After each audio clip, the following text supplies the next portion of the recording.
जहां साहब बता रहे थे कि 2020 से जो बड़ी बुरा दौर चल रहा है ये महामारी का, तो हम सब में एक प्रश्न होगा कि ये कोरोना कहां से आ गया, क्यों आ गया, है ना। कितने लोगों ने अपने प्रियजनों को, अपने परिवार वालों को, पहचान वालों को, रिश्तेदारों को खोया। कितने लोगों की नौकरी छूट गई, कितने लोगों की तनख्वाह आधी हो गई, कितने लोगों के ऊपर कर्जों का बोझ बढ़ गया। अस्पताल में कोविड के कारण अस्पताल में एडमिट थे, आईसीयू में थे, ऑक्सीजन सपोर्ट में था 20 दिन 25 दिन, और लाखों का बिल आ गया प्राइवेट हॉस्पिटल में। वो बड़े कर्जों के दबाव में दब गए मेरे प्रिय, और हम सब प्रार्थनाएं कर रहे थे। विश्व की सारी कलीसिया अलग अलग प्रार्थना झुंड चेन प्रेयर कर रहा है, कंटिन्यूअस प्रेयर कर रहा है, फास्टिंग प्रेयर कर रहा है। तो परमेश्वर से यही प्रार्थना गिड़गिड़ा रहे हैं, महामारी को, ये मरी को दूर कर।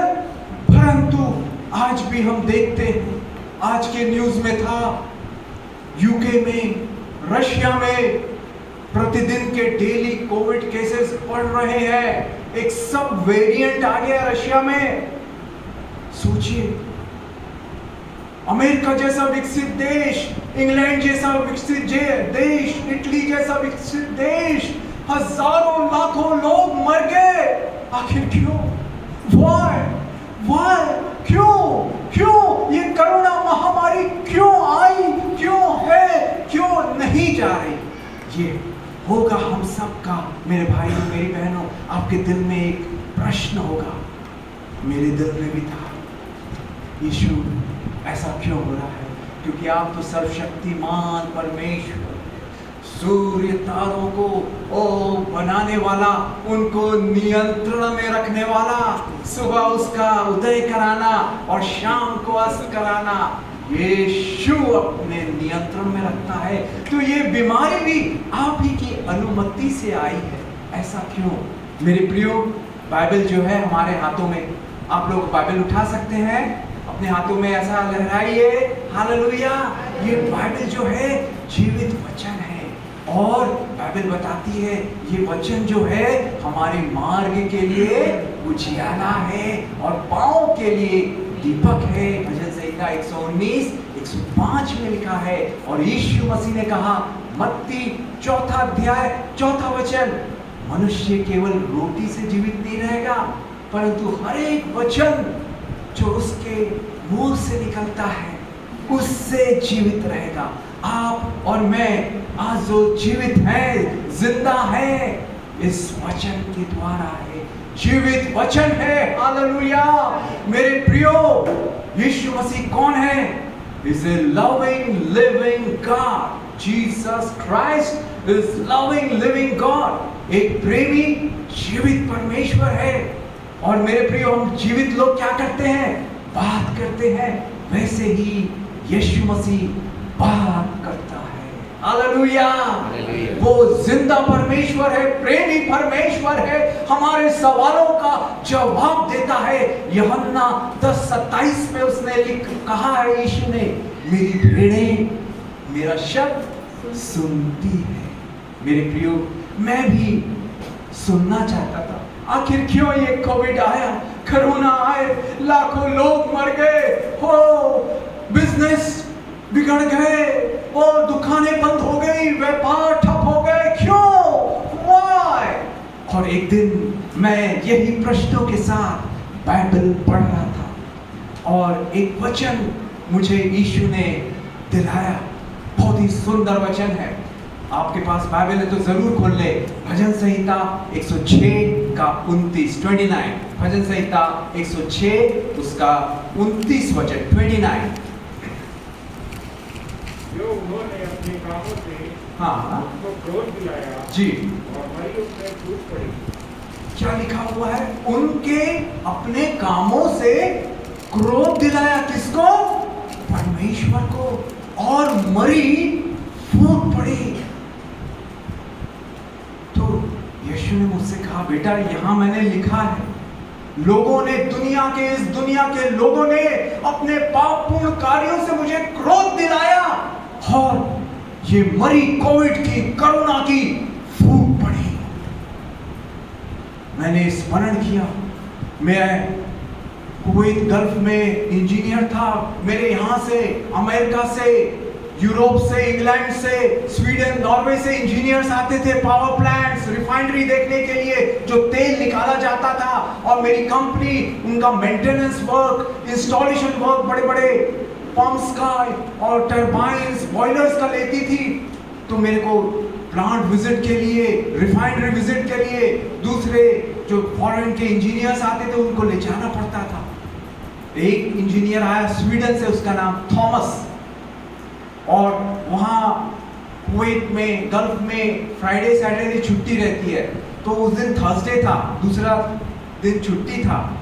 तो उसने पूछा, मैं उसको साइट विजिट में ले गया, रास्ते में पूछा कल आप क्या करेंगे, कल छुट्टी है। तो मैं बोला मैं चर्च जाऊंगा, प्रार्थना करूंगा। बोला अच्छा आप चर्च जाते हैं? मैं बोला हाँ। मैंने पूछा थॉमस, उनका नाम थॉमस है, मैंने बोला Thomas what you do during the weekend, क्या करते हो आप छुट्टियों में? सैटरडे संडे स्वीडन में छुट्टी रहती है। तो बोला मैं गोल्फ खेलने के लिए जाता हूँ और मछली पकड़ने के लिए जाता हूँ। मैं बोला चर्च नहीं जाते? नहीं, चर्च नहीं जाते। मेरे प्रियो, कई लोगों ने, मेरे रिलेटिव्स कई बाहर में रहते हैं, वो बताएं वहाँ इंग्लैंड, अमेरिका में बड़े बड़े सुंदर सुंदर चर्च बने हुए हैं, कई साल, 100 साल, 150 साल पुराने, अभी खाली पड़े हैं। लोग परमेश्वर को नहीं मान रहे, जान रहे, ना उसका आदर कर रहे। पाप पे पाप बढ़ता जा रहा है। वहां पर ड्रग्स, मारिजुआना लीगल हो गया है। पुरुष से शादी कर सकता है, ये कानून परमिशन दे रहे हैं। पाप पे पाप बढ़ता जा रहा है। परमेश्वर क्रोधित है, इसलिए मरी फूट पड़ी हमारे भारत देश में। यहाँ हम भी देखते पाप पे पाप रोज। अगर हम न्यूज़पेपर पढ़े, वो गलत काम, गंदे काम, अनुचित काम हो रहे हैं। परमेश्वर दुखी है, क्रोधित है। अब सोच सकते हैं अरे कलीसियाएं क्या कर रही हैं? कलीसिया में तो अक्टूबर, नवंबर, मार्च, अप्रैल में अच्छे बड़े बड़े क्रूसेड्स होते थे, हीलिंग मीटिंग्स होती थी, बड़ी बड़ी सभाएं होते थे, वहां बड़े बड़े प्रचारक बुलाए जाते थे, हजारों लाखों लोग आते थे। अब सब कुछ बंद हो गया है, क्यों? मैंने भी पूछा तो परमेश्वर ने मुझे याद दिलाया। मेरे प्रियो, मेरे शहर के प्रियजनों ने, विश्वासी जनों ने बताया कि ऐसा हो गया था हमारे शहर में कि अक्टूबर, नवंबर आया तो जैसे आज की तारीख 23, 24, 25 ऐसा करके मीटिंग्स है, तो दूसरे तीसरे चर्च में भी वही डेट्स में अलग अलग कलीसियाएं मीटिंग्स कर रही हैं, बाहर के प्रचारकों को बुला रही हैं। और वहां के लोगों ने, विश्वासी लोगों ने बताया, एक पास्टर के बारे में बताया। वो पास्टर सबके यहाँ जा जाके बोला मैं ये प्रचारक को, बड़े प्रचारक को बुला रहा हूँ, मुझे पैसे चाहिए, डोनेशंस चाहिए। और उसने काफी पैसे इकट्ठे किए और बड़ा आयोजन हुआ। कई नेता, राजनेता लोग आए मेरे प्रियो। और जो प्रचारक आए थे वो बोले मैं एक बिजनेसमैन हूँ, व्यापारी हूँ, मेरे पास प्रभु ने बहुत दिया है। और कुर्सियां लगाई गई थी तो बोले ऐसा कुछ मेरे मिनिस्ट्री में मैं किसी से पैसा नहीं लेता, मैं खुद आने जाने का अपना पैसा वहन करता हूँ, प्लेन से आने जाने का। और उनकी 100 लोगों की टीम आई थी बस से। वो बोले कि मेरे को परमेश्वर ने इतने आशीषें दी है, मैं उसका खर्चा वहन करता हूँ। तो आप ये सीट्स जो है कहीं पर भी बैठ सकते हैं, ऐसा नहीं कि फर्स्ट क्लास वीआईपी सीट या सेकंड क्लास सीट। वहां पर क्या हो रहा था, मीटिंग से पहले ही जो पास्टर, जो आयोजन करता कमेटी थी, वो बेच रही थी 1000 रुपए की वीआईपी सीट, 500 रुपए का first class seat, second class seat 200 रुपए की, ऐसा कर करके बेच रही थी मेरे प्रियो। और वो प्रचारक ने स्टेज से अनाउंस किया कि नहीं, कोई पैसा आपको देने की जरूरत नहीं है, जहां चाहे आप बैठिए। मैं कोई चार्ज नहीं करता, सबके लिए फ्री है। केवल जो 3 दिन मीटिंग है उसमें जो शाम का दान आता है मीटिंग में, वो पंडाल और मंच के खर्चे के लिए है। बाकी मेरे आने जाने का, रहने का मैं खुद वहन कर सकता हूँ, परमेश्वर ने मुझे दिया है। परंतु उसके बावजूद जो आयोजन करता है, जो आयोजन कमेटी है, वो लोग वहां पर जो फर्स्ट क्लास सीट है, जो वीआईपी सीट है, उसके एंट्रेंस में खड़े होके भेज रहे हैं। उनके अनाउंसमेंट के बाद भी मेरे प्रियो और भी कई ऐसे मैंने सुना लोगों का, पढ़ा, उनको दुख लगा कि ऐसा जो बाइबल में लिखा हुआ है, 1 तिमोथी 6वां अध्याय 5वां वचन, वहां लिखा हुआ है, 1 तिमोथी 6वां अध्याय 5वें वचन में लिखा हुआ है, कई लोग क्या करते हैं, भक्ति को कमाई का द्वार बना लेते हैं। They make money making business, godliness मतलब मनी मेकिंग। और कई लोगों से सुना वो बड़ी बड़ी रैलीज कराते हैं और उसके बाद तुरंत कहीं हिल स्टेशन चले जाते हैं, गोवा चले जाते हैं और वहां पर 1 महीना बिता के आते हैं। उनके परिवार वालों के पास देखिएगा वो सोने की चूड़ियां, नई नई ड्रेस आ जाती है। हाय, क्या हो रहा है हमारे विश्वासी ये मसीही लोगों के बीच में। और मेरे प्रियो, जो वो प्रचारक जिसने आयोजन किया था, वो ऑर्गेनाइजिंग कमेटी ये मीटिंग के बाद टूट गई। आज भी वो ऑर्गेनाइजिंग कमेटी में एक दूसरे से लोग बात नहीं करते, क्योंकि वो पास्टर जो मेन उसका हेड था, उसने हिसाब किताब नहीं दिया कि कितना कलेक्शन आया, कितना खर्च हुआ। और बताते हैं लोग उनके घर में आए थे मीटिंग से पहले, तो एक पुरानी बाइक में आए थे और बोल रहे थे मैं 4 व्हीलर लूंगा, कार लूंगा मीटिंग के बाद। और बोलते हैं कि मीटिंग के बाद उन्होंने कार ले ली और नई वो भी ले ली, 2 व्हीलर भी ले लिया। मेरे प्रियो, क्या हो रहा है आज? हम कलीसिया जिसके पास सारा अधिकार दिया गया है, हमारी जो ये कलीसिया है वो बहुमूल्य है, अनमोल है, और उसको यीशु ने अपने खून से खरीदा है। प्रेरितों के काम 20वां अध्याय और उसका 28वां वचन में लिखा हुआ है, यीशु ने अपने खून से, लहू से अपनी कलीसिया को खरीदा है। परंतु आज कलीसियाओं की भी प्रार्थना इस कोरोना काल में नहीं सुनी जा रही। क्यों मेरे प्रियो? क्योंकि बाइबल में लिखा हुआ है, अगर हम पढ़ेंगे यूहन्ना की किताब 2 अध्याय 13 वचन से लेके 18 वचन तक, वहां पर दिया हुआ है यीशु मसीह मंदिर में गए और वहां देखा वहां व्यापार चल रहा है। लोग भेड़, बकरियां, वो भेड़े बेच रहे हैं। और यीशु मसीह को गुस्सा आया, क्रोध आया। बहुत कम बार बाइबल में बताया गया कि यीशु क्रोधित हुए, परंतु उसके भवन में, उसके मंदिर में जब उसने देखा यहाँ व्यापार हो रहा है, यीशु ने क्या कहा? तुमने मेरे घर को डाकुओं की खो बना दिया है। और उनको चाबुक लेके, कोड़े लेके मार के टेबल उलट दिया और उनको भगाया। मेरे प्रियो, बाइबल बताती है यशायाह 56:56 और उसका 7वां वचन, ये जो कलीसिया है वो सब जातियों के लिए प्रार्थना का घर कहता है। मेरे प्रियो, आज क्या ये कलीसियाओं ने क्या बना लिया है उसको?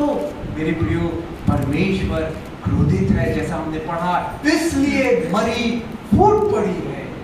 और एक और बात है बड़ी सुंदर, हबक्कू की किताब 3 अध्याय 5वां वचन। हबक्कू की किताब 3 अध्याय 5वां वचन, जल्दी से पढ़ें। हबक्कू 3 अध्याय 5वां वचन। उसके आगे आगे मरी फैलती गई जी, और उसके पांव से महाज्वर निकलता गया। आमीन। उसके आगे आगे मरी फैलती गई। किसके आगे? हमारे परमेश्वर के आगे मरी फैलती गई। उसके पांवों से महाज्वर निकल रहा था। मतलब यीशु मसीह का आना निकट है। हालेलुया। क्योंकि वो अपने आगे आगे क्या भेज रहा है? मरी, पीछे पीछे वो आ रहा है। परंतु अगर हम पढ़ेंगे लूका की किताब 21वां अध्याय 11वां वचन में, वहां पर क्या दिया हुआ है? पढ़िए लूका 21:11, जल्दी जल्दी से और पढ़ें। बड़े बड़े भूइडोल होंगे हाँ, जी। और जगह जगह अकाल और मरियां पड़ेंगी जी। और आकाश से भयंकर बातें और बड़े बड़े चिन्ह प्रकट होंगे। आमीन। देखिए यहाँ लिखा हुआ महामारियां फैलेंगी, अंत के दिनों का ये चिन्ह यीशु मसीह बता रहा है मेरे प्रियो। परंतु अगर हम उसी का 9वां अध्याय पढ़े, वहां दिया हुआ है ये क्या क्या दिया हुआ है उसी का, लूका 21 और उसका 9वां वचन। जब तुम लड़ाइयों जी और बलवों की चर्चा सुनो जी तो घबरा न जाना, हाँ, क्योंकि इनका पहले होना अवश्य है, परंतु उस समय तुरंत अंत न होगा। तुरंत अंत ना होगा।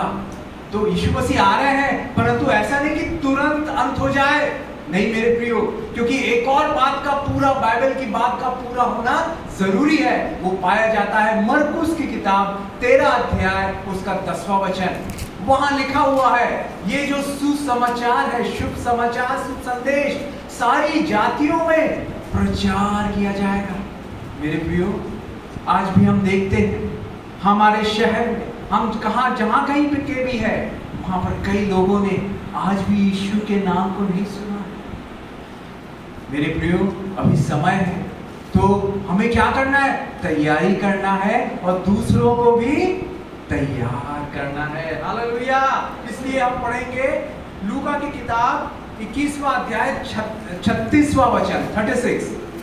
लूक 21 और उसका 36 वचन। क्या करना है? इसलिए जागते रहो जी और हर समय प्रार्थना करते रहो जी कि तुम इन सब आने वाली घटनाओं से बचने और जी। मनुष्य के पुत्र के सामने खड़े होने के योग्य बनो। हालेलुया। जागते रहना है और प्रार्थना करते रहना है, ताकि ये सब आने वाली घटनाओं से क्या हम बच जाएं, महामारी से और भूकंप से और अलग अलग प्रकोपों से हम बच जाएं। प्रार्थना करते रहना है, जागते रहना है मेरे प्रियो। और बाइबल बताती है, जैसे हमने देखा हमारे कामों के द्वारा परमेश्वर क्या होता है? क्रोधित हो जाता है। तो किस प्रकार का काम चाहता है परमेश्वर अपने बच्चों से? अगर हम पढ़ेंगे तीतुस की किताब 2 अध्याय उसका 14वां वचन, तीतुस 2 अध्याय 14वां वचन पढ़ लें, जल्दी से पढ़ें। तीतुस 2 जी अपने आप को हमारे लिए दे दिया जी कि हमें हर प्रकार के अधर्म से छुड़ा ले जी और शुद्ध करके अपने लिए ऐसी जाति बना ले जो भले भले कामों में सरगर्म हो। आमीन।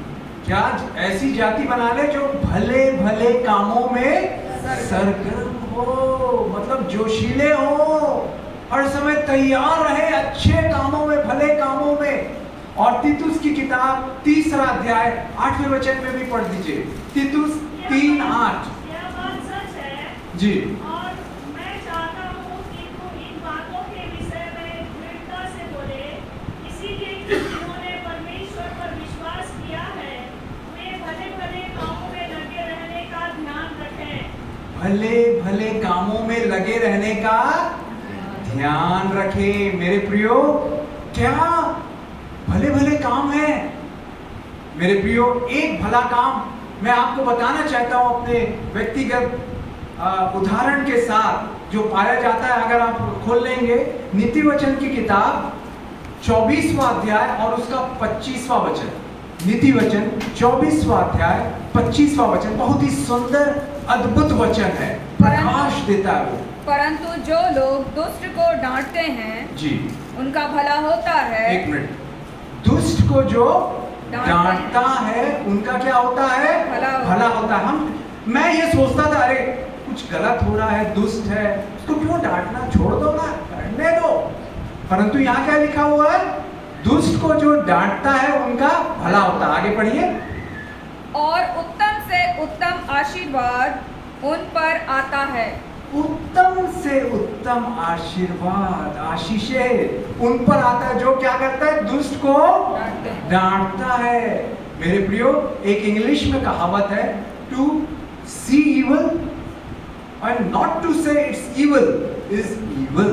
मतलब बुराई को देखना, बुरे को देखना और नहीं कहना कि ये बुरा है, तो ये बुराई है। मेरे प्रियो, मैं ये बात कभी नहीं भूल सकता। मेरे प्रियो, हम जहाँ रहते हैं वहाँ वो पड़ोस में जो मकान मालिक हैं वो किसी अलग शहर में वो रहते हैं, उन्होंने किराए में दे दिया है। कुछ साल पहले वहाँ पर जो किराएदार के रूप में आए लड़के लड़कियां आई, और उस समय मैं कुवैत में था, और वहाँ पर मेरी मम्मी बताती थी कि वो लोग रात भर गाने बजाते रहते हैं और सुबह से शाम तक नई नई कारें, बड़ी बड़ी कारें आती हैं, लड़के लड़कियां रहती हैं, और समझ में नहीं आता ये कौन लोग हैं, क्या कर रहे हैं। कुछ गड़बड़ लगता है, कुछ गलत लगता है। और मेरी मम्मी सुबह से मॉर्निंग वॉक के लिए जाती हैं, तो वो मॉर्निंग वॉक के समय जा रही थी करीब 5:30 पौने 6 बजे, और उन्होंने देखा वहां से, वो मकान से, पड़ोस के मकान से कुछ लड़कियां निकल रही हैं, और वो ऐसा ड्रेस पहनी है जैसे स्विमिंग सूट पहनी हुई है, और उनके साथ कुछ लड़के भी हैं, कार है। तो मेरी मम्मी से रहा नहीं गया, उन्होंने पूछा, बेटी कहाँ जा रही हो, ऐसे कपड़े क्यों पहनी हुई है? वो लड़की एकदम से गुस्सा हो गई, बोले आपको क्या करना है? तुम कौन होती हो हमसे पूछने के लिए हम क्या कर रहे हैं, हम क्या पहन रहे हैं, कहीं पर भी जाए? बोली नहीं, मैं एक प्रिंसिपल रही हूं, अपने बच्चों को, अपने टीचर्स को जो पीरियड में नहीं पढ़ाता था, टीचर पीरियड नहीं ले रहा, बच्चे शोर कर रहे हैं, मैं उनको डांटती थी, उनको कंट्रोल करती थी। तो मैं आज भी तुम्हारी माँ के समान हूं, मेरा ये कर्तव्य है। तुम्हारे यहाँ कोई सब जवान लोग रह रहे हैं, लड़के लड़कियां, मेरा कर्तव्य है तुम्हारी देखभाल करना, तुम्हारे आचरण का ख्याल करना। तू अपना काम कर, अभी तेरे को मैं ठाए करा दूंगी, मर्डर करा दूंगी, ज्यादा बोलना नहीं। ऐसा करके उनको धमकी मिला। मेरे प्रियो, ये भला जैसा लिखा हुआ, जो दुष्ट को डांटता है उनका भला होता है, उत्तम से उत्तम आशीर्वाद होते हैं, परंतु धार्मिकता के लिए सताए जाएंगे आप। अगर आप स्टैंड लेते हैं कि नहीं, मुझे दुष्ट को डांटना है, बुरे को देख के बोलना है कि यह बुरा है, मत करो, चुपचाप नहीं रहना। मेरी मम्मी ने हम सबको बताया, घर वालों को बताया, और मम्मी प्रिंसिपल रही है, तो उनकी एक स्टूडेंट, एक वहाँ की हमारे जिले की सांसद है, उनकी छात्रा, और वो स्टूडेंट जो है, जो सांसद है, वो बड़ी प्यार करती है मेरी मम्मी को, क्योंकि मेरी मम्मी अच्छे से और अनुशासित रूप से पढ़ाती थी, कंट्रोल करती थी एज ए प्रिंसिपल, बच्चों को बहुत बेहद प्यार करती है। एक वो पार्टी की है, दूसरे पार्टी का एक नेता मेरी मम्मी के ब्रदर का, वो बड़ा साथ में वो लोग काम किए हैं, वो विधायक रह चुके हैं, राज्य मंत्री रह चुके हैं, और मेरे मामा उनके पर्सनल सेक्रेटरी रहे हैं। तो मेरी मम्मी उनको, अपनी स्टूडेंट को जो सांसद है उसको फोन कर सकती थी, देखो मेरे को मर्डर करा देगी मेरा पड़ोसी लड़की, मेरे को पुलिस की प्रोटेक्शन दो। परंतु मम्मी को वो वचन याद आया, मत्ती 5:10, धन्य है वे जो धार्मिकता के लिए सताए जाते हैं, क्योंकि स्वर्ग का राज उन्हीं का है। मम्मी बोली, अगर मैं यीशु के लिए शहीद हो जाऊं, मुझे परवाह नहीं है, ठीक है, मुझे शूट करा दो, मैं तो यीशु के पास चले जाऊं। मम्मी ने कहा, देखो बेटी, जीवन और मृत्यु यीशु के हाथ में है। प्रकाशित वाक्य 1:18 में यीशु ने कहा, मृत्यु और अधोलोक की चाबियां, कुंजियां मेरे हाथ में है। हालेलुया। मेरे प्रियो, मम्मी ने मनुष्यों का सहारा नहीं लिया, बड़े बड़े नेताओं का ले सकती थी, पहचान वाले थे, स्टूडेंट थे, नहीं, क्योंकि मम्मी को वो वचन याद आया, भजन संहिता 118 8वां और 9वां वचन, भजन संहिता 146 तीसरा और चौथा वचन, यिर्मयाह 17 अध्याय 7वां 8वां वचन, धन्य है जो यहोवा पर भरोसा रखता है, श्रापित है जो मनुष्यों पर, जो राजाओं पर भरोसा रखता है। मम्मी ने कहा मेरा भरोसा मेरा परमेश्वर है। और मैं, आप समझ सकते हैं एक बेटे की दिल की क्या उलझने होंगी। मम्मी को धमकी मिला है तो हमारा मर्डर हो जाएगा, दूसरे लोग कह रहे हैं हमारे परिजन बाहर नहीं निकलना, आपको मार डालेंगे, वो बड़े बड़े वो आते वहां के गुंडे, उसके उनके घर में गलत काम चलता रहता, बड़ी बड़ी कारें। मेरा भाई उस समय राजरा में था यहाँ, तो मेरे मम्मी पापा अकेले हैं, मैं वहां कुवैत में, कुछ भी कर देंगे आपको बोल दिया है। तो वो बड़े जो जवान लोग रहते हैं वो बड़े गुस्सैल भी रहते हैं। मेरे प्रियो, जब मैंने ये सुना हमारा एक हथियार है, हमारी एक शक्ति है, मैंने उसी समय वहां कुवैत में वो अपने कमरे में घुटने टेके और मैंने पुकारा, यीशु बच्चा, आपने कहा है संकट के दिन मुझे पुकार, मैं तेरी सुनूंगा और तू मेरी महिमा करने पाएगा। भजन संहिता 50:15 के अनुसार मैं यीशु के नाम को पुकारता हूं। मेरे प्रियो, मैं पुकारने लगा, यीशु मेरी माँ को बचा ले पिता। हम सबको दुख होगा अगर हम माँ को ऐसी खो दे। मेरे प्रियो, कोई उसको मर्डर कर दे, हत्या कर दे, मगर एक सहारा था, एक सहायक था, एक ढाल था, एक मेरी शील्ड थी, हमारी shield. He is our strong tower, he is our shelter, he is our shepherd, he is our shield, his name is Jesus Christ.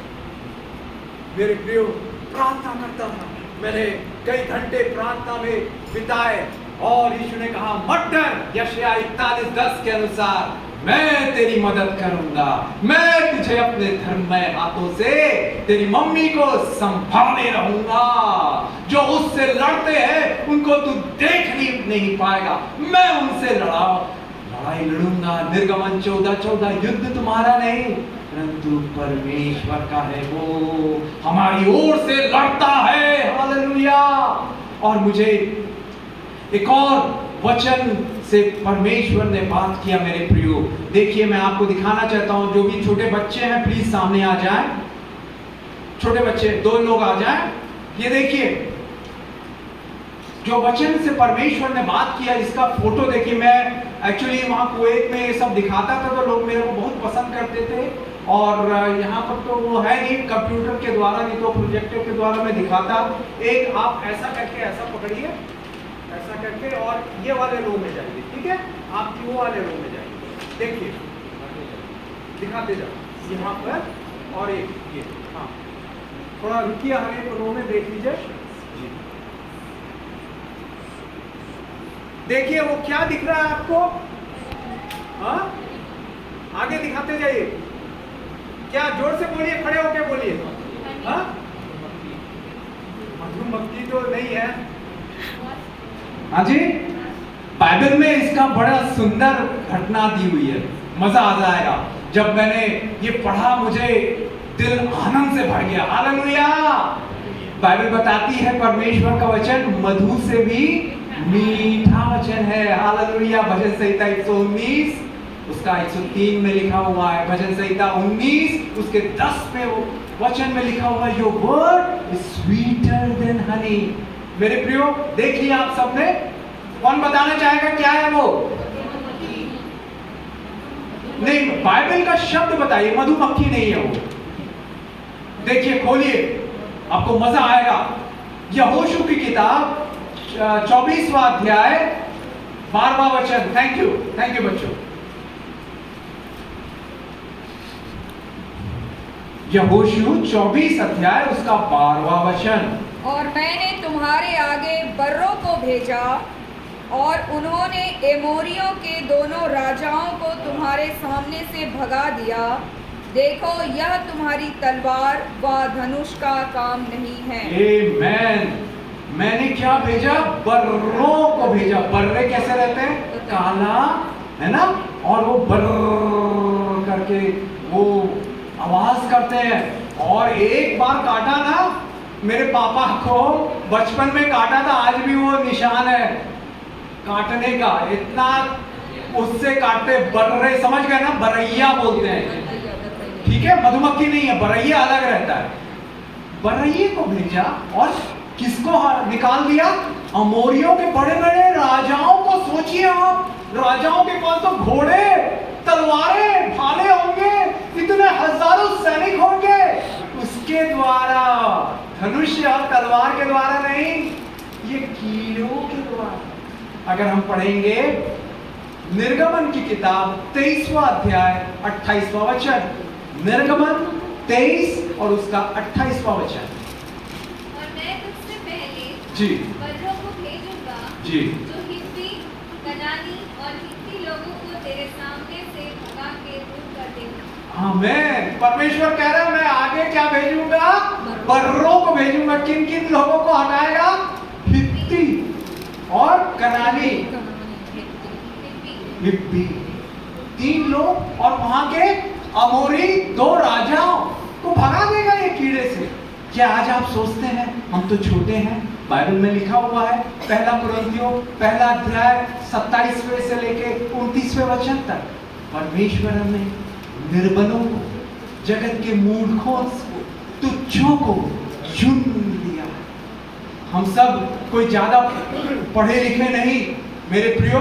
मैं जो ये वचन बता रहा हूं, ये मेरे दिमाग की, मैं बड़ा होशियार या आईआईटी वाला नहीं हूं। मैं, मेरे को 0 मिलता था मैथ्स में, मैथमेटिक्स में। कल मैं, उस प्रभु ने चाहा तो मैं अपना बताऊंगा कि कैसे यीशु ने मुझे इंजीनियर बनाया। आशीष भी मेरे को 0 मिलता था। तो आप ये नहीं समझिए कि ये मैं अपनी स्मरण शक्ति से ये सब मेमोरी पावर दिखा रहा हूं या अपना बढ़ाई, नहीं मेरे प्रियो। ये यीशु की पवित्र आत्मा की शक्ति है जो मुझे याद दिलाती है, ये वचन बोल, यहाँ ऐसा लिखा हुआ है, क्योंकि मैं ये वचनों को खाता हूँ। हालेलुया। मैं कई घंटे इसको पढ़ा हूँ मेरे प्रियो। आप भी पढ़ेंगे तो यहोशू के समान ये वचन आपके हृदय की पटतियां में बस जाएगा। और एक और वचन पढ़िए, व्यवस्था विवरण 7वां अध्याय 20वां वचन।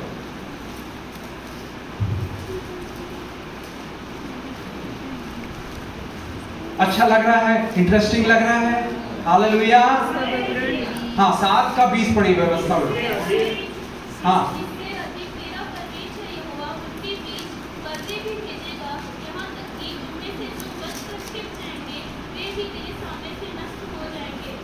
जो बच भी जाएंगे वो बर्रों को, वही बर्रे, ये जो आपने देखा, बर्रों को भेजा। इंग्लिश में बोलते हैं हॉर्नेट्स। बाइक का भी कुछ नाम है हॉर्नेट, प्लेन का, एरोप्लेन का भी, हेलीकॉप्टर का नाम हॉर्नेट है। ये बाइबल के अनुसार है मेरे प्रियो। मेरे जवानों, एक बात यीशु ने कहा आप लोगों से बोलने के लिए। कई जवान यहाँ जो बैठे हैं, कलीसिया के ये जवान असफलताओं से परेशान, असफल हो चुके हैं, नौकरी का प्रयास किया, आगे पढ़ाई का, परीक्षा, कॉम्पिटिटिव एग्जाम का, असफलता में। यीशु कह रहे हैं failures are not permanent। असफलताएं हमेशा नहीं रहेगी। Try again, attempt again, start again। Try again, फिर से कोशिश कर, attempt again, कोशिश कर, start again, फिर से शुरू कर। मेरे प्रियो, आज हम देख रहे हैं ये लाइट बल्ब, है ना? देखिए कितने सुंदर ये लाइट के बल्ब हैं। जानते हैं जब इसका आविष्कार नहीं हुआ था तो लालटेन हुआ करता था, दिया हुआ करता था, है ना? पुराने जमाने में, हो सकता है हमारे नानी उनसे भी पुराने लोगों को लालटेन, मेरी मम्मी लालटेन के उससे पढ़ी, उस समय लाइट नहीं थी। मेरे प्रियो, जानते हैं ये आविष्कार कैसे हुआ? एक थॉमस एडिसन नाम का वैज्ञानिक था और उसने करीब 1 एक्सपेरिमेंट नहीं किया, 100 एक्सपेरिमेंट नहीं किए, 1000 एक्सपेरिमेंट किए। उसको असफलता मिलती है, असफलता, फेलियर, फेलियर, फेलियर। मगर उसने हिम्मत नहीं हारी। आपको भी हिम्मत नहीं हारना है मेरे जवानों। ओ आप कोशिश करें, आप सक्सेसफुल होंगे, सफलता आएगी, यीशु लाएगा। हालेलुया।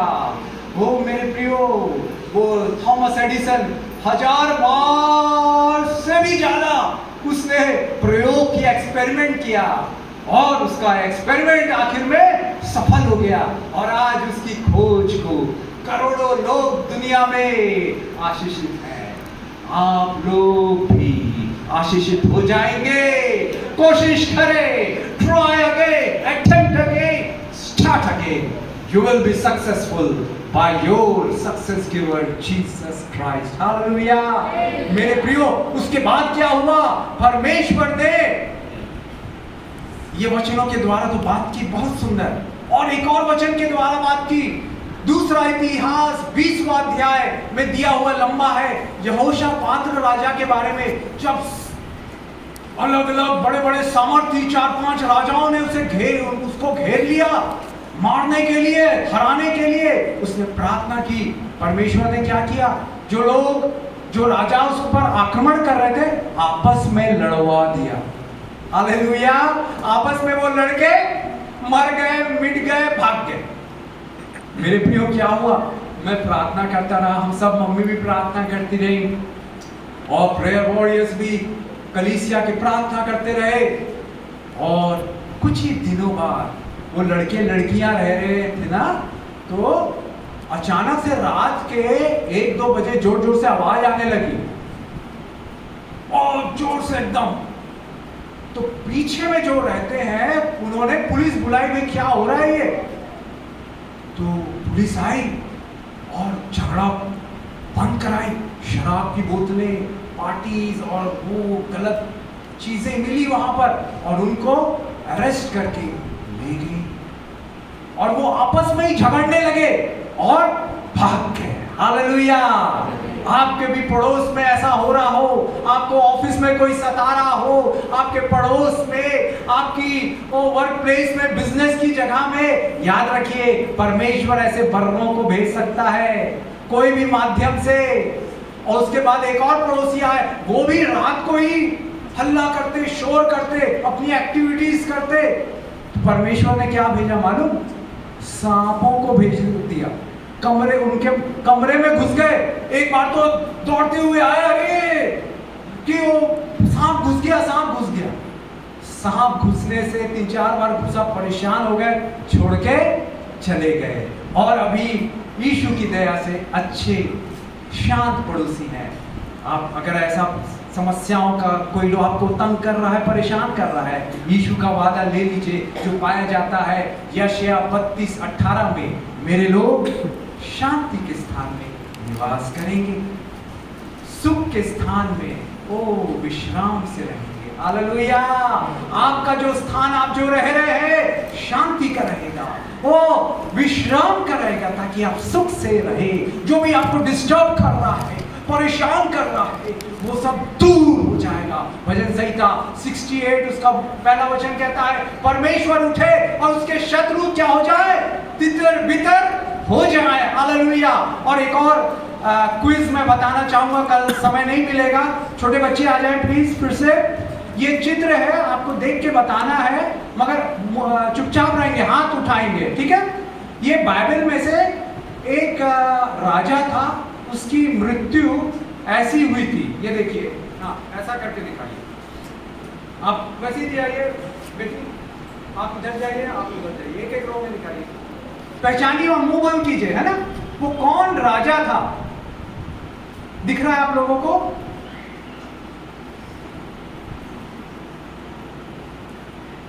ऐसा ऊंचा हाथ उठाइए। जो वो क्या दिख रहा है वहां पर? किसी को स्पष्ट नहीं है तो पूछ ले, क्या दिख रहा है वहां पर, है ना? पेड़ की बड़ी ढाल दिख रही है, और क्या हुआ? उसकी गर्दन फंस गई है, और नीचे क्या है? वो खच्चर, वो गधा, वो जो भी है ना? देखिए आप लोगों ने हाथ उठाए, कौन जानता है? हाँ बहन खड़ी हो जाए, बताइए, बोलिए। अच्छा नहीं, ओके, हाँ आप चलो ताली बजाए बहन के लिए, हालेलुया। आप चलो राजा था मेरे प्रियो, अच्छा लगा।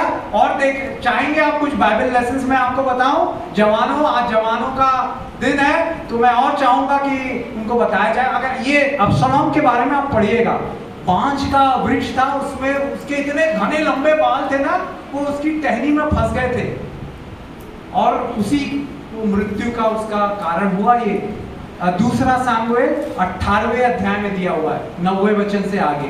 दूसरा सामुएल 18 अध्याय 90 वचन से ज्यादा, ठीक है।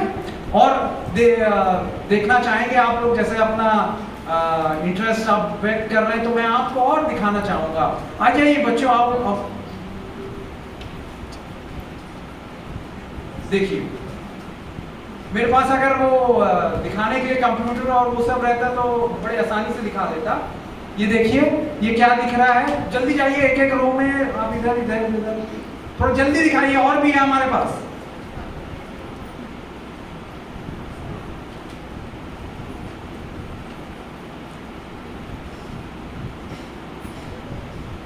जल्दी जल्दी दिखाइए, जल्दी दिखाइए, है ना? क्या दिख रहा है? कछुआ दिख रहा है। कछुआ किस कारण प्रसिद्ध है? धीमी चाल के। और बाइबल बताती है याकूब की किताब में कि तू क्रोध करने में धीमा हो। हमें गुस्सा तुरंत नहीं करना है। कई लोग एकदम प्रेशर कुकर के समान रहते हैं, एकदम से जल्दी क्रोधित हो जाते हैं। नहीं मेरे प्रियो, इसलिए क्यों इंपॉर्टेंट है ये देखिए। हाँ रख दीजिए इधर, ये पकड़िए आप, ये देखिए क्या, जोर से बोलिए, क्या देख रहे हैं आप? मुंह में क्या है? चेन लगी हुई है। जल्दी जल्दी दिखाइए। उसका मतलब अगर हम पढ़ेंगे नीति वचन 18:21 में दिया हुआ है, हमारी जीभ में क्या है? जीवन और मृत्यु है। नीति वचन 18:21 में लिखा हुआ है मेरे प्रियो। तो हमें क्रोध करने में क्या होना है? धीमा होना है ना? कछुए के समान। याकूब 1:19 में दिया हुआ है कि be slow to anger. Hallelujah. और देखिए ये सब हमको कैसे सामर्थ मिलेगी? ये यीशु ने हमारे पापों को कलवरी के क्रूस पर, हमारे झूठ को, हमारे धोखे को उठा लिया। देखिए पापों की गठरी उसने कलवरी के क्रूस पर उठा ली, ताकि आपको आजाद हो जाए गुस्से से, जलन से, गलत बातों से, गलत आदतों से। यीशु का लहू हमें सब पापों से शुद्ध करता है। हालेलुया। मेरे प्रियो, अगर हम पढ़ेंगे, देखिए आपने, अच्छा लगा? ताली बजाएं यीशु के लिए। मेरे पास और भी है मगर समय ज्यादा हो जाएगा, कभी बाद में मौका मिला तो दिखाएंगे।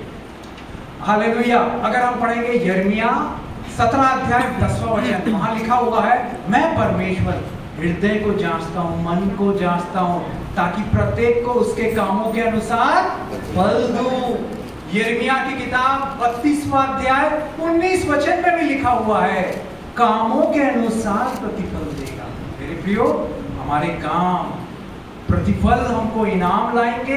क्या हमारे काम है भले काम? मैं याद करता हूँ बचपन में जब मैं 4th, 5th, 6th में पढ़ता था तो भिलाई स्टील प्लांट से LTC मिलता था। मेरे मम्मी पापा वहाँ मसूरी, नैनीताल उधर जाते थे, ऊटी जा रहे हैं साउथ में। तो जब ट्रेन से जाते थे, मई जून का छुट्टियों का महीना होता है गर्मियों की, तो उस समय डीजल इंजन चलता था दुर्ग से नागपुर तक, चुक चुक चुक चुक, वो डीजल वाला, इलेक्ट्रिक वाला वो लाइन नहीं थी।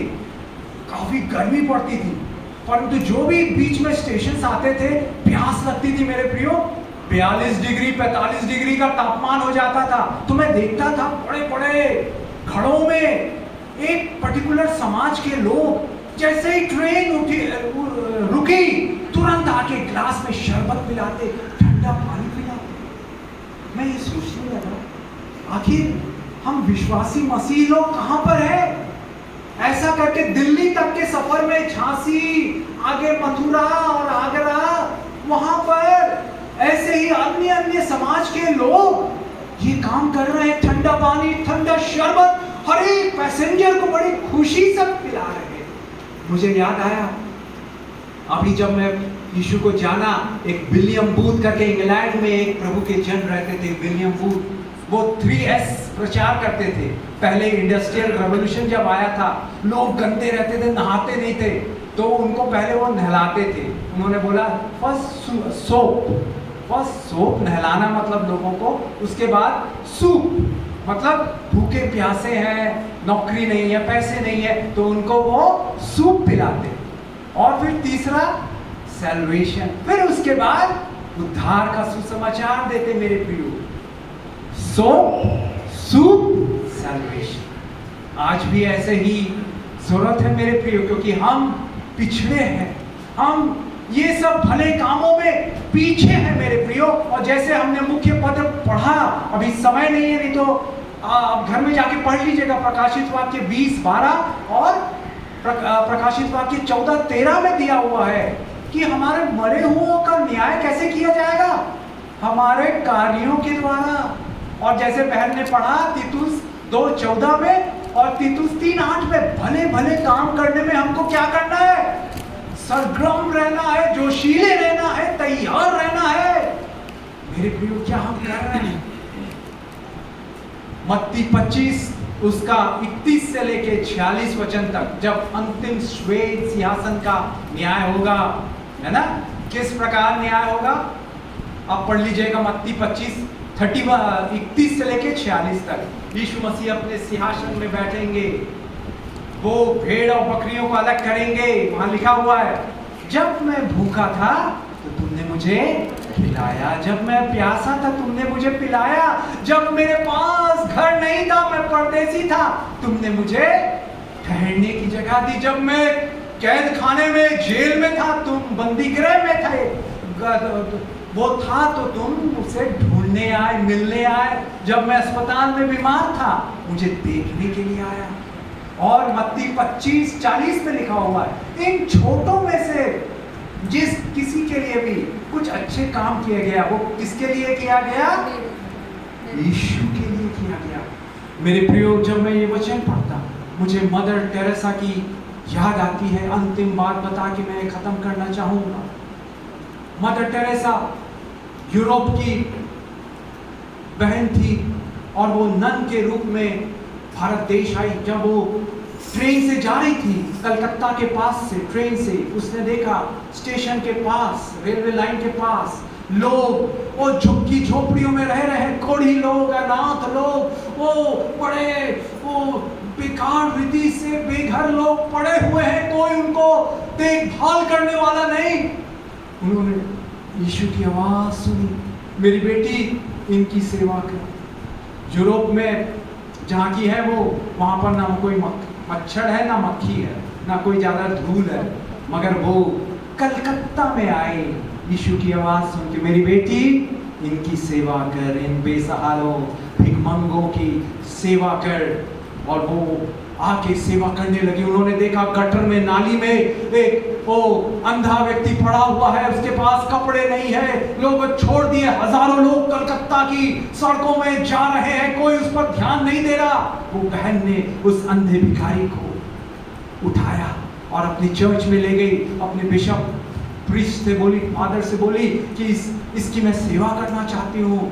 और बिशप को भी दया आ गई, बोले ठीक है, इसको रख ले यहाँ। और एक कमरा दिया अपने चर्च कैंपस में और उसकी वो सेवा करने लगी। फिर उसने देखा, एक बार जा रही थी कलकत्ता की सड़कों में, एक कोढ़ी को देखा, जिसका कोढ़ी, मेरे प्रियो आपने देखा होगा ना, मांस जिसका गल जाता है, हड्डियां दिखने लगती हैं। और उसको देखा, उसको पकड़ के लाया। छोटे छोटे बच्चों को देखा भीख मांग रहे हैं, उनको लाया, नहलाया, खिलाया, पिलाया। इस प्रकार से उनकी सेवा बढ़ती गई। तो एक उन्होंने आश्रम बना लिया वहां पर कलकत्ता में। तो जो बाजू में पड़ोस का था, एक दूसरे समाज का वो प्रमुख था, वो बड़े गुस्से से भर गया। अरे रोज मैं देखता हूँ कोढ़ी लोग, भिखमंगे लोग, अंधे लोग, बुजुर्ग लोग, बिना कपड़े के लोग, बुजुर्ग ये लाती है, बच्चों को, अनाथों को लाती है और उनकी परवाह करती है, उनकी देखभाल करती है। बड़ा गुस्सा हुआ और वो मदर टेरेसा के पास आया, बोला ये सब बंद करो, बाजू में मैं रहता हूं और ये उपासना का स्थल है, यहाँ ये सब नहीं चलेगा, इसके बाजू में ये सब गंदे लोगों को आप बुला रहे हैं, सेवा कर रहे हैं, नहीं मत करो। मगर मदर टेरेसा कहाँ मानती, क्योंकि हमको किसकी आज्ञा माननी है? मनुष्यों से बढ़कर जो परमेश्वर बोले उसकी आज्ञा माननी है। अगर आपको भी मनुष्य मना कर रहे हैं कुछ अच्छे काम करने के लिए, आप यीशु की बात मानिए, इनाम मिलेगा, प्रतिफल मिलेगा। हालेलुया। इसलिए डरे नहीं विरोधों का, विरोधी तो आएंगे, परंतु अगर आप यीशु की बात आज्ञा मानेंगे, बात मानेंगे, आशीष पाएंगे। मदर टेरेसा करती रही और वो समाज का, उनका पड़ोसी प्रमुख बहुत गुस्सा हुआ, नाराज, क्रोधित हुआ। उसने अपने चेले को बोला, जाके इस शहर, कलकत्ता शहर के सबसे बड़े गुंडे को, डॉन को बुलाओ, जो सबसे ज्यादा हिस्ट्री शीटर है, जिसने मर्डर किया हुआ है, कई हत्याएं की हुई, उसको बुलाओ।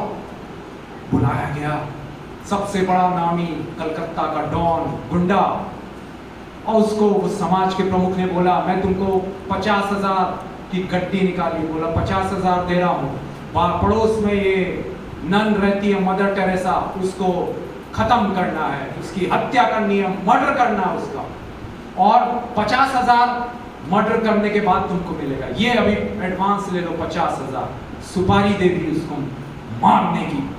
बोला ठीक है, कब करोगे? बोला खुश हो गया। आज से 40 साल पहले 1 लाख रुपए मिलना मतलब बहुत बड़ी बात थी। आज 1 लाख रुपए की थोड़ी वैल्यू कम, मगर उस समय 1 लाख बहुत होते थे।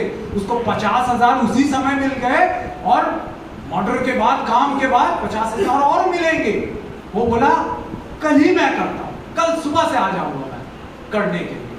और सुबह सुबह 8 बजे आ गया वो बाजू में मदर टेरेसा के आश्रम में। वहाँ की सामने की गेट में जो सिस्टर्स गार्ड थे, उन्होंने बोला क्या चाहते हो? बोला मैं मदर से मिलना चाहता हूँ, मदर टेरेसा से। उसको बुलाया गया। बोला मदर टेरेसा वहाँ फर्स्ट फ्लोर में कोढ़ी लोगों का कमरा है, वहाँ पर उनके घाव को वो साफ कर रही है और उनको खाना खिला रही है। तो दौड़ते दौड़ते गया पहले फ्लोर में और देखा मदर टेरेसा एक कोढ़ी को, जिसके उंगलियां नहीं थी, यहाँ से सब गल गया था उसका, दोनों उसका यहाँ पर पूरे घाव थे छाती में। उसको बड़े प्यार से अपने कपड़ों से उसे पोंछ के पानी से साफ कर रही है, साफ कर रही है। वो देखता रहा, 10 मिनट तक देखता रहा, 15 मिनट तक देखता रहा, कितने प्यार से कर रही है। और वो कोढ़ी ने बोला कि मुझे भूख लग रही है। तो मदर टेरेसा ने खाना मंगाया और वो खुद तो खा नहीं सकता था, जैसे छोटा बच्चे को माँ खिलाती है अपना निवाला बना के ना, तो वो कोढ़ी को माँ मदर टेरेसा निवाला बना के खाना खिलाने लगी। 4-5 निवाला उसने खाया। उसके बाद अचानक से उसने करके उल्टी कर दिया और उल्टी जो है गिरने लगी और मदर टेरेसा ने उसका छाती साफ किया था।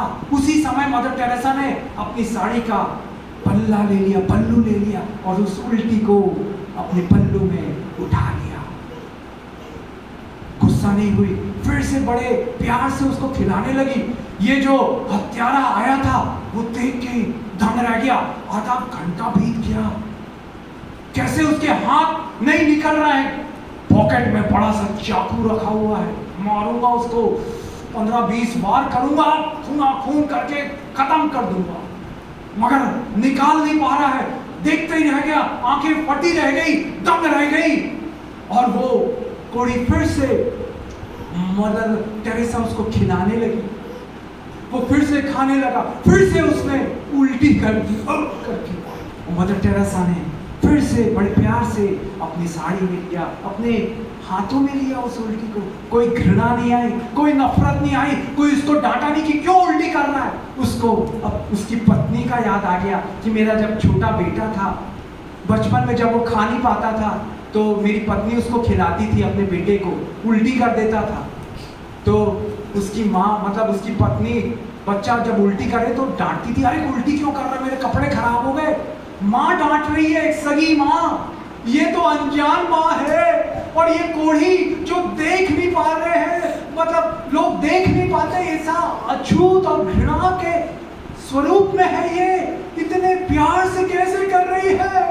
उसका दिल पिघल गया, आंसू उसके आंखों से बहने लगे और वो तुरंत घुटने टेक दिए, आंसू बहने लगे।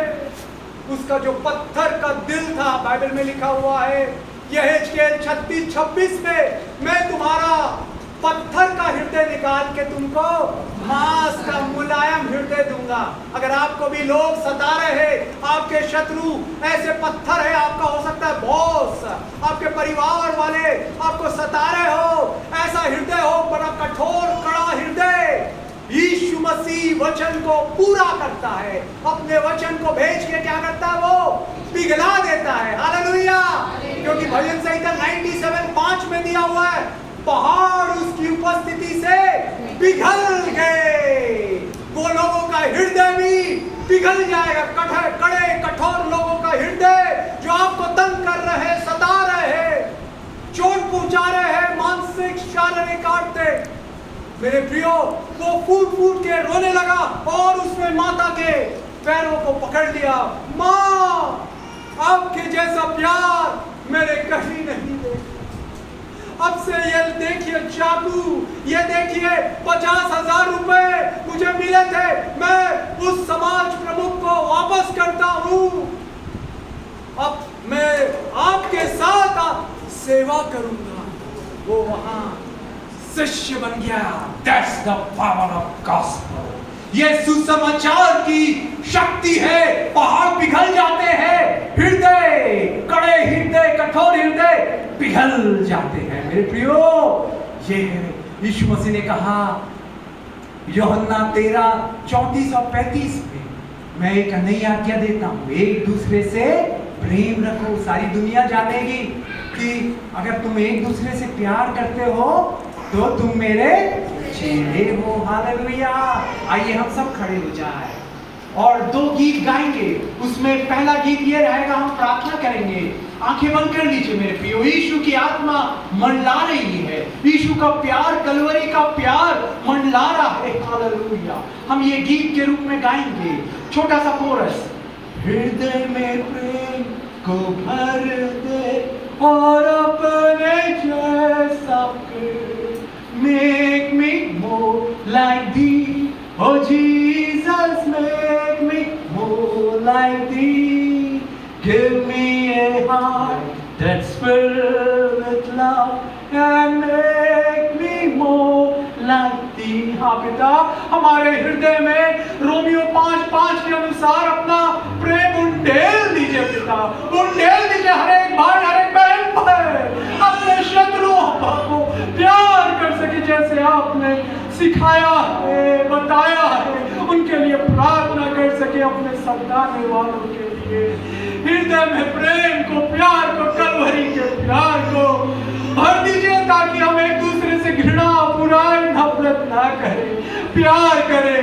कलीसिया के रूप में एक दूसरे से हम प्यार करें, सहले। Hallelujah, hallelujah. धन्यवाद, उसका प्यार भर रहा है। आइए ये गीत के साथ कहे, काम करूंगा मैं उसके साथ रहूंगा, मैं उसका काम करूंगा, मैं मुंजी का जरूर काम करूंगा, मैं उसके साथ रहूंगा, मैं उसका काम करूंगा, मैं मुंजी का जरूर। वो बुलाए मैं सुनूंगा, वो बुलाए मैं सुनूंगा, काम करूंगा मैं मुंजी का जरूर।